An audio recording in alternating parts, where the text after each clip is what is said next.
And now, more relaxing, beautiful music. Okay, I'm just kidding. That's Iron Maiden, 2 Minutes to Midnight, their crushing lead single from their epic CD, Power Slave, that came out, well, let's just say a while ago. Which kind of brings up an interesting question, doesn't it?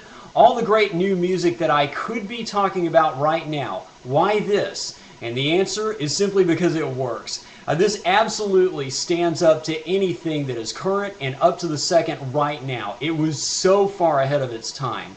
A lot of today's newest and heaviest hitters in rock look up to and deeply love this iconic supergroup.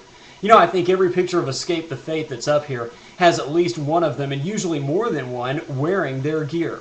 Well, if you listen to any random selection of Iron Maiden songs, it's very easy to understand why.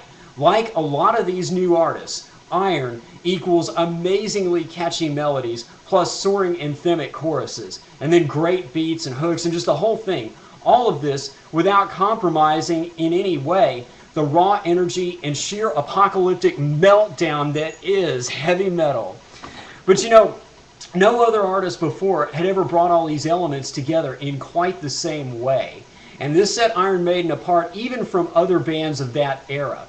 I really love this song because they just kill it here. From start to finish, it is liquid gold. And by the way, this also gave the world its very first heavy metal breakdown ever. This is the one. The breakdown comes in right at 53 seconds deep into the song, and then it repeats several more times. And yeah, it may seem like kind of a tame breakdown by today's standards, but in an era that was dominated by tight spandex and mullets, this had to be truly groundbreaking stuff.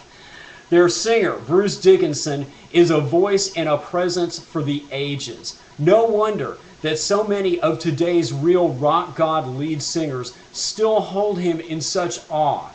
And then there's their mascot, Eddie. He shows up on all their album covers and as well as in all their concerts. And, you know, if you look at a lot of the artwork that's out there today, especially the most recent cover for Escape the Fate, I think you can see some definite linkage and some inspiration coming from Iron Maiden. This brings me to my final point. I think ETF should do a cover of an Iron Maiden song. I think it'd be great. I even have the perfect one in mind. It's called The Trooper. It came out roughly at about that same time. I can almost hear it in my mind. They could even get Bruce Dickinson to help out on vocals or something. I don't know. That's just my rock and roll fantasy going out to the universe this morning. Anyway, this has been your good friend Steve for Iron Maiden once again as I raise up the heavy metal horns for this one to say it to the world, up the irons. And I'll see all of you up here once again next time.